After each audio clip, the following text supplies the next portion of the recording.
Hello guys, Edvis here and welcome back to my series Genshin Import Redesigns. If you haven't seen the previous episode, please check it out. I will leave the link in the description. Also, if you like my series, please leave a like, comment, share and subscribe. Anyway, let's begin. Today I will be redesigning Eula, also known as the Spindrift Knight, and the noble aristocrat from the Lawrence clan. I know many of you guys really wanted me to redesign Diluc and Kaeya next, but I think I will redesign them next after Eula. After all, they need a separate canvas because I prefer to draw siblings separated from other characters. So yeah, we will have Eula first. But anyway, Eula is quite interesting character in my opinion, and her lore is quite complicated in a way. After all, she is an aristocrat, and many citizens of Mondstadt don't really like her. After all, she belongs to a clan which was quite tyrannical in the past, and it still wants to rule over Mondstadt and tries to regain power in any way possible. And obviously, Eula is against it. Like, she seems like those rebellious kids who don't follow their wives and ideas of their family, and I really like that in a character. That's why I really wanted to redesign her next. After all, her design isn't that accurate either. Like, she is a knight, but yet again doesn't have any armor. Also, she is a claymore wielder, and claymores are quite heavy weapons, I must say. Like, it isn't that easy to wield it. Like, an average claymore weighs approximately 2.5 kilograms. But not only do you have to like pick it up, but also you have to have that strength to wield it with enough power to like cause damage, correct?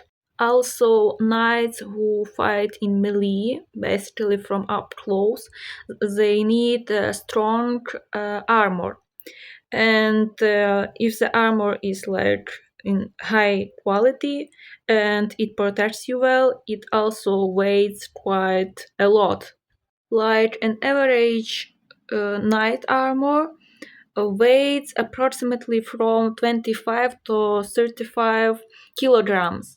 So you have to be strong enough to like carry this much weight on your shoulders for like the entire day.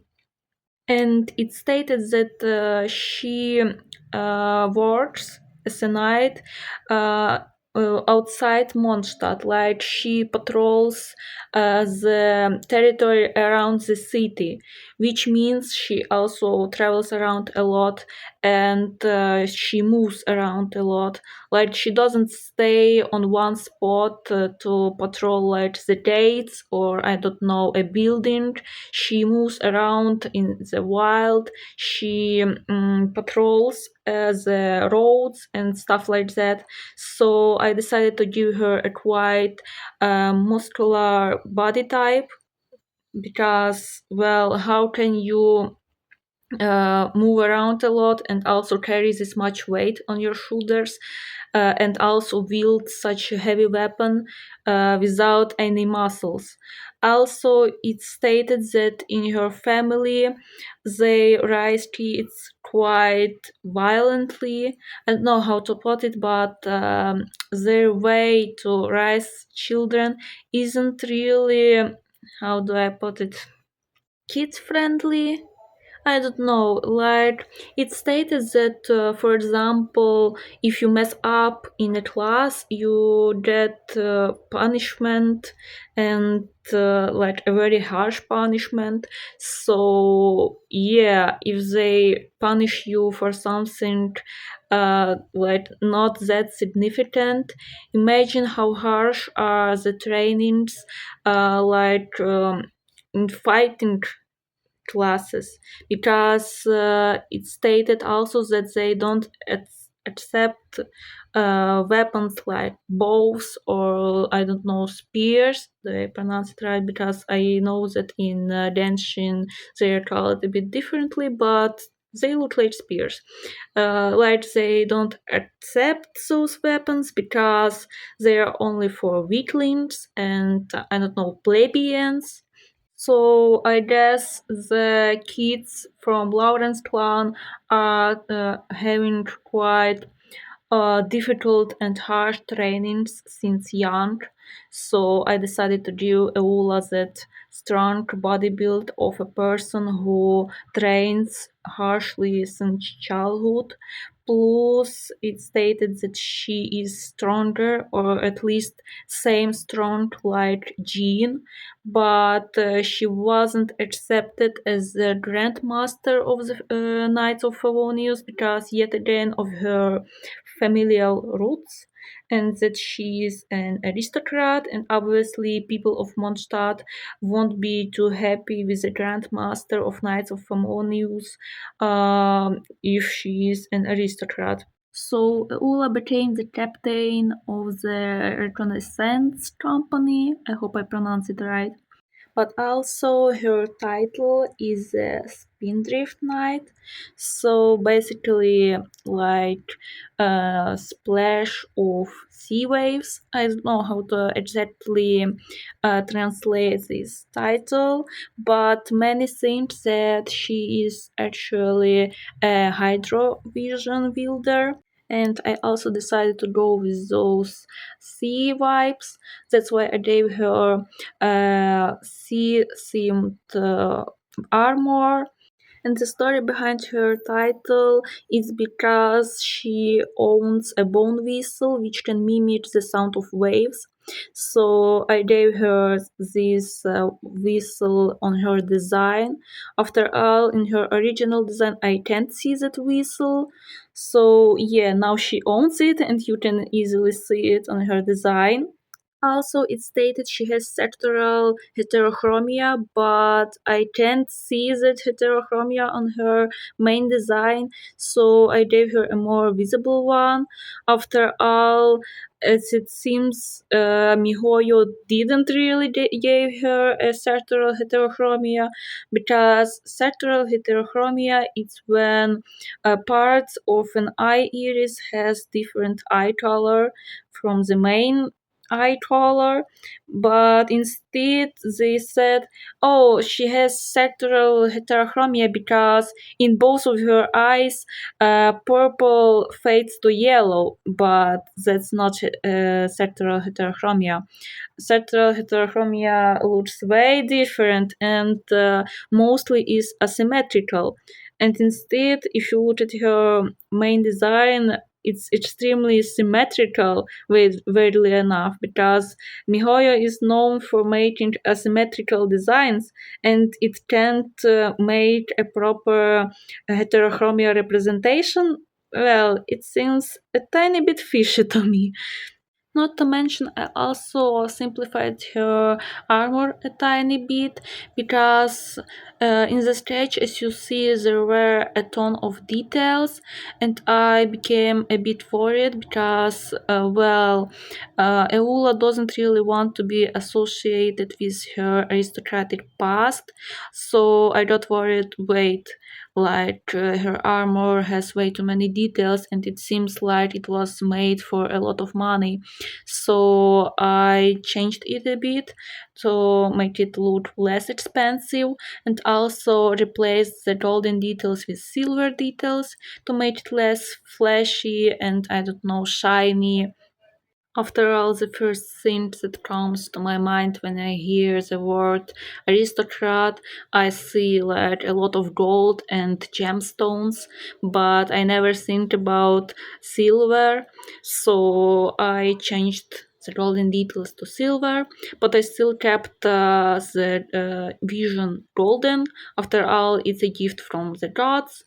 So yeah, it should be golden, I think. Maybe I'll change it to silver color. I ain't sure. As addition, I also restyled her hairstyle and gave her a braid crown. After all, it will be more practical in my opinion because I gave her a removable helmet, so it will be quite comfy to put it on and to remove it with such a hairstyle, and also the hair won't get into her eyes. After all, if you look at her original design, you can see that her hair is very loose. And in my opinion, as I say, loose hair is quite a problem if you have long hair.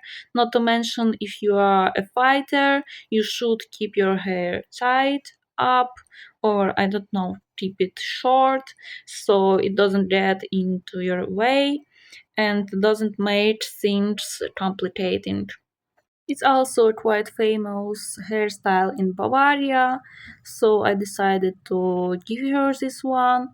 After all, I also have seen some pictures of uh, Germanic aristocrats, and some women had this hairstyle. Like, I know she despises her aristocratic past, but some habits don't really die that easily, and I bet she got used to this hairstyle and keeps it this way. After all, it seems quite comfy if done right.